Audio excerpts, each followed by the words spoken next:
Boa tarde, galera. Hoje a gente novamente dará continuidade, né, ao assunto que a gente está trabalhando de geografia. A gente vai iniciar na página 31, falando sobre o choque entre culturas, tá?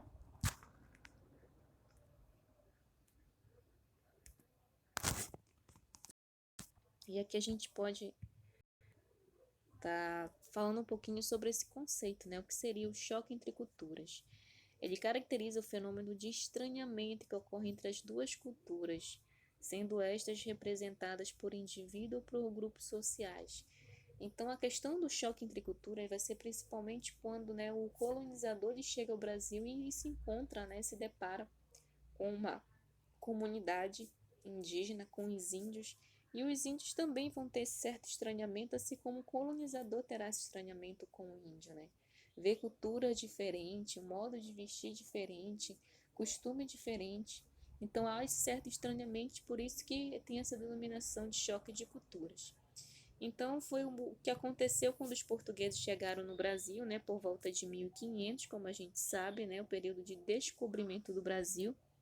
A organização social era muito diferente daquela conhecida e aceita pelos portugueses, até porque os índios ele tinham uma determinada cultura e uma organização diferente dos colonizadores. Então, os indígenas viviam em tribos, praticavam agricultura rudimentar, aquela cultura artesanal, tá? Onde tinha a pesca, a caça, a coleta de plantas silvestres, né? O que seriam as plantas silvestres, gente? Seria as plantas que eram típicas, né, da região nesse período, como a gente pode perceber aí, tá? As plantas silvestres. Aí a gente também tinha os seus próprios costumes, línguas, crenças e tradições, desconhecia a noção de propriedade privada e do valor do dinheiro, porque o puro colonizador era de costume dele ter a questão do dinheiro e principalmente a questão da propriedade privada, né?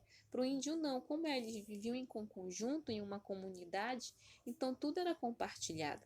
Aí que não só a questão do estranhamento de olhar para o outro, né? Olhar para o colonizador ali nas suas terras, mas principalmente quando o índio ele começa a servir de mão de obra para o colonizador. Tá? E aqui a gente tem um desenho que a gente encontra no livro de vocês, aqui na página 32, que fala sobre, né, um desenho de uma criança chavante, que a gente percebe que algumas concepções indígenas permanecem até hoje, né? A questão da oca, essa questão como é, pelo desenho a gente percebe e vê a questão da oca, que é a moradia do índio, e principalmente como as ocas elas estão localizadas, né, uma ao lado da outra. É uma questão de coletividade do índio, né? Como o uso coletivo da propriedade do solo, porque ali cada oca não é de pertence a cada índio. Então eles usam, né, eles compartilham dos mesmos objetos, ou seja, a terra pertence a todos, né? Mesmo em aldeias que já mantiveram contato com outras culturas, a presença de elemento de uso comum ainda é constante, a questão da coletividade. Principalmente o que um caça não é para ele, não é para a família dele, mas é para todos, né? Então tem isso e eu trouxe aqui para vocês para a gente analisar um pouquinho essa imagem, tá? E a gente vai percebendo, né, que os europeus tinham uma concepção de ocupação, organização e transformação do espaço, diferentemente do índio, como a gente percebe, tá? Isso aqui é muito importante a gente saber sobre essa característica, né, do europeu. Para os europeus, os nativos americanos tinham uma cultura inferior à sua, tá? No caso, os nativos americanos, ele se refere ao índio, principalmente porque os nativos realizavam rituais antropofágicos. O que é rituais antropofágicos, gente? Aqueles rituais que eles utilizavam, né, da caça, às vezes o sangue, uma determinada folha ali, medicinal, que eles utilizavam. Então, para aquilo, para o colonizador era diferente. E era um certo meio que assustador para ele, né?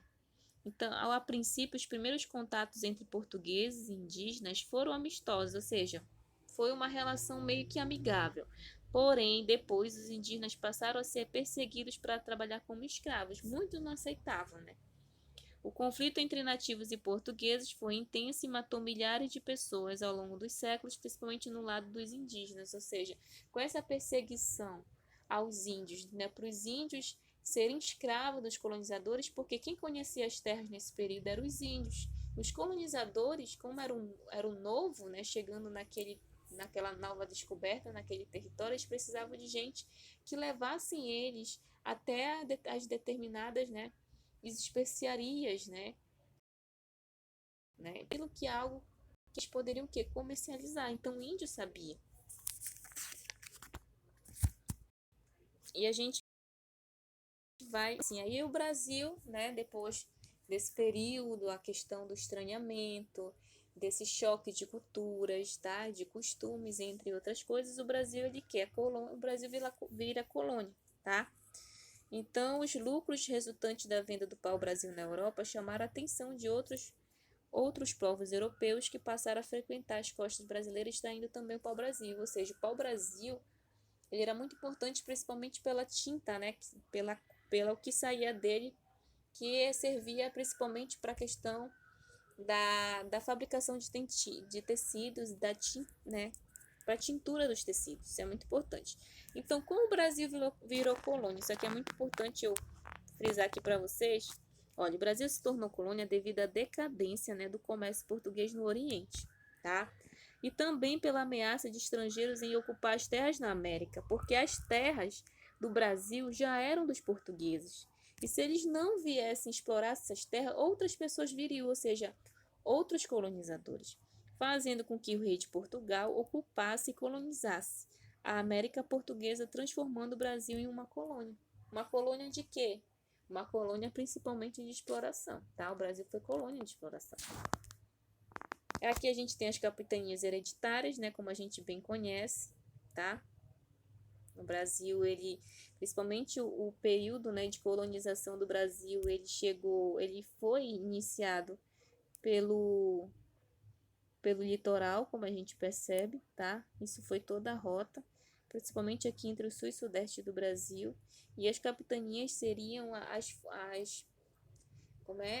os territórios demarcados, né? Cada uma capitania dessa tinha uma determinada ação, um sistema político administrativo, tá? E principalmente participavam da questão da comercialização. Então era muito importante as capitanias hereditárias. Né? As capitanias hereditárias elas eram entregues, né, a portugueses dispostos a colonizar o Brasil. E principalmente cada capitania dessa deveria o quê? Deveria desenvolver, né, deveriam produzir essas terras que eram chamadas de capitanias hereditárias, tá?